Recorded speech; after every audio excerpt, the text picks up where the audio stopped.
All right, Shalom. I want to start off as always, man, by giving all praises and glory unto Yahweh, Bahashim Yahushai, Bahashim, B'cha HaKodash. Divine is unto the apostles, the elders, and the bishops of Great Millstone. I want to send much love unto the brothers out there doing this work in truth and sincerity. And also, I want to send peace and blessings unto the believers of the hopeful elect. And in this morning's lesson, I wanted to read the book of Romans, chapter 4, starting here at the 16th verse on down to the last verse. And this is an account pretty much of our forefather Abraham and his faith in believing in the promises that the Most High gave unto him. All right. And this account here, what Paul wrote down is very powerful, man, because just like Abraham, we standing on faith and believing and hoping in the promises to come. All right. Even though all odds are stacked against us, even though it seems like there's no way out of the situation that we're in, we believe. And that is exactly how Abraham was. All right. But here was in another way. All right. Concerning him having kids and, Sarah's womb being old. He didn't stagger at the promise, man. And so just like Abraham, we should be firm in our belief in what the scriptures tell us, because Abraham, he is, known as the father of faith. All right. And he set an example of belief and faith in the Most High's promises for us all. So I'll get into this account here, and our Lord willing, this is edifying. All right. So this is Romans chapter 4 and 16. It says, therefore it is of faith that it might be by grace, to the end the promise may be sure to all the seed. All of whose seed? All the seed of Israel. Okay. Not every child that came out of Abraham, but the promise we know went through Isaac and then down into Jacob until the 12 tribes. Okay. Now a Christian will read this and say, you see, it says all the seed, and they'll include the whole world in that, as if Abraham gave birth to all nations on the planet Earth. But that's not biblical. It says, not to that only which is of the law, but to that also which is of the faith of Abraham, who is the father of us all. So the promise wasn't just to the Israelites who were keeping the law, okay? But it was also unto the Israelites who were standing on faith, and that was those Israelite Greeks and Gentiles, okay, who didn't grow up in the custom of the law, but yet when they heard the word, they believed, man, while being uncircumcised, while being in the midst of that idolatry and wickedness, okay? You got to keep in mind, man, that Abraham also came out of a lifestyle like that. He came from a family of idolaters. He was uncircumcised, okay? He grew up in the custom of the heathen. But when the word of the Lord came to him, right, he separated himself from that madness, just as these Gentiles of old time did, right? Those Israelite foreigners, but also we're doing the same thing, man, through the word. So the promise is unto all the seed, man. Those of us who believe, all right? It says, as it is written, I have made thee a father of many nations, before him whom he believed, even the Most High, who quickened the dead, right? So the Most High, he can bring the dead back to life. It says, and called those things which be not as though they were. Meaning what the Most High God, he can bring into existence things that don't exist, which makes you think about the universe and this world that we live in, okay? Because these things wasn't here at one point, but he brought these things into existence, right? There's no such thing as a Big Bang, man, or any of this crap that Esau is talking about. Well, now Esau have changed their tune a little bit because they're now teaching that the universe did have a beginning. And so with them making the statement that the universe had a beginning, then who caused that? Who caused the universe to come into existence? Whatever it was has to be eternal, right? It has to be all knowing, all powerful, right? Got to have some understanding, some design. I mean, that's the Most High, okay? Esau don't want to acknowledge the Most High, but they know the Most High is this, bro. The Most High calls those things which be not as though they were. That's the God that we serve, okay? It says, who against hope believed in hope, right? That he might become the father of many nations, according to that which was spoken, so shall thy seed be. So Abraham, right? When the odds were stacked against him, okay, he believed, man. And we should have that same mentality because in our times, the odds are stacked against us greatly, okay? No one is expecting us to get out of this captivity, okay? No one is expecting us to be victorious over our enemies, okay? They ain't expecting you how Shah to come back. They're not expecting us to go into the chariots. They don't believe none of that, okay? And we've been down and out for a long time as a people. So the odds are stacked against us. But yet you got brothers and sisters here believing, man. That is powerful, okay? Because those of us who truly believe, we see past this captivity, man. We see past this hell. We really believe that Yahweh Shai exists. We believe that the Most High God Yahweh exists. And we believe in the word. And that's terrifying to our enemies, okay? That we actually believe, man. That's what they're afraid of. So just as Abraham believed against hope, we also believe, right? It says, verse 19, and being not weak in faith, he considered not his own body now dead when he was about 100 years old, neither yet the deadness of Sarah's womb. So the odds were stacked against Abraham, being an old man, and then also his wife, Sarah. Okay, Sarah was an old woman.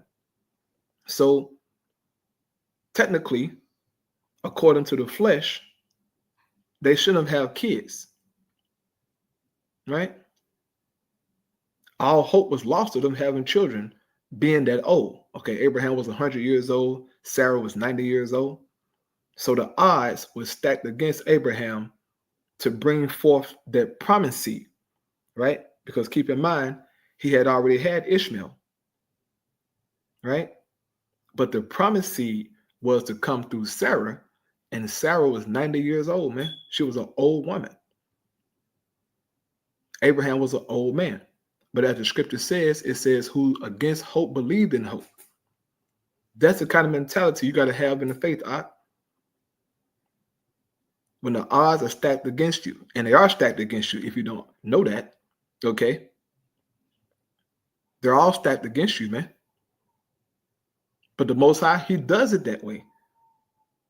He put us in those positions to see what we gonna do, bro.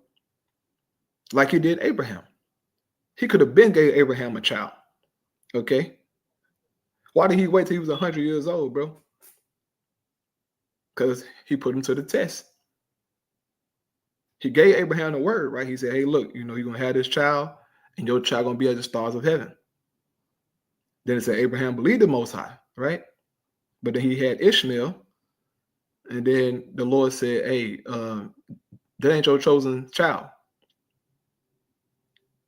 If you read Genesis 17, he said, hey, look, your chosen seed going to come through Sarah. And then it said Abraham fell down before the Most High, and he said, oh, that Ishmael might live before thee.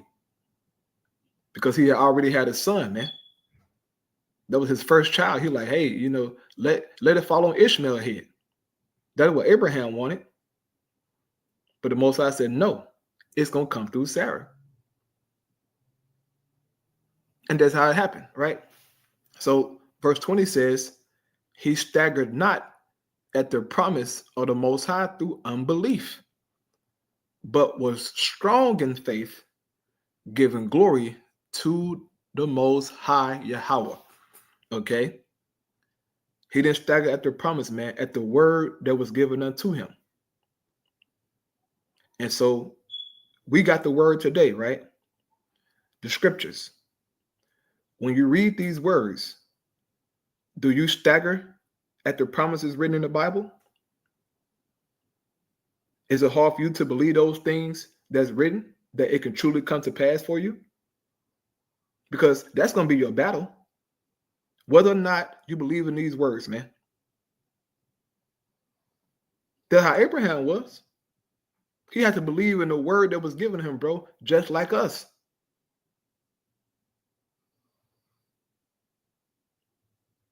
So either you're going to stagger or you're going to be firm in your belief, man. Be strong. That's what it's going to come down to, right? But it says in verse 21, and being fully persuaded that what he had promised, he was able also to perform. This was Abraham, man. We're talking about crazy faith, all right? Out of this world faith, man. Impeccable faith. That was Abraham. He really, really believed, man. And that's why he got that promise. You're going to have to take on this mentality, bro, especially in these last days. When it come down, to this MOTB being implemented and you not having access to buy no food, no water, right? Not having a home to go to, possibly. But the Lord promised, right, to feed us. Matthew 6, he promised to feed us, to give us water, to give us clothing, to protect us. It's either you believe that or you don't. But that great time of testing gonna show and prove that, man. Either you're gonna take that MOTB and bend the knee to Esau, or be fully persuaded in the Most High and his word. Ain't no in between, man. So verse 22 says, and therefore it was imputed to him for righteousness, right? It says, now it was not written for his sake alone that it was imputed to him, but for us also, okay? To whom it shall be imputed if we believe on him that raised Yahushua, our Lord, from the dead. So just as Abraham, right? That righteousness was imputed unto him, it's going to be the same thing for us, bro. Either you believe or you don't believe, man. The Most High do not deal with gray areas, okay? I don't know if you read the Bible or not, but he don't. Either you believe fully or you don't believe at all in the sight of the Most High. As Yahushua spoke about being lukewarm, right? Either you hot or you cold. If you lukewarm, that's you being a hypocrite. That's you playing games with the Lord. And you don't want to do that with the Most High, man. That's why you shouldn't come into the faith BSing around, thinking that it's just some, boys club or, some get together for black men and Latino men. It's not. This is us seeking salvation, man. But hey, I can't make you be serious. You can't make me be serious. That's going to be a task for myself. Okay? But it shall be imputed unto us if we believe in Yahweh. His promises, man. It says, who was delivered for our offenses, right? Yahushua was given up for our offenses. It says, and was raised again for our justification, right? And thanks be to the Most High, man, for raising up Yahushua and giving us a chance, okay? If Yahushua didn't raise from the dead, we wouldn't have this truth. And our hope would be in vain, as Paul said, you know. But there is hope. And it's going to take you to believe, man, all of us, you know. And I highly suggest, man, utilizing prayer, you know, asking the Most High for more faith, more confidence, you know, because we all deal, you know, with doubt. We deal with, you know, things in the flesh, right? Demons attack you. That's when you got to pray, all right? Because trust and believe, Abraham, he dealt with things too. Read about it. But he didn't give up on his belief in the Most High, man. Okay, regardless of what he went through, he stayed down to the word, true to the word, all right? Being fully persuaded, bro. So I'm going to close out with that, man. I pray that it was edifying. I'll praise Yahweh B'Shem Al Shai B'Shem Chakadash. Shalom.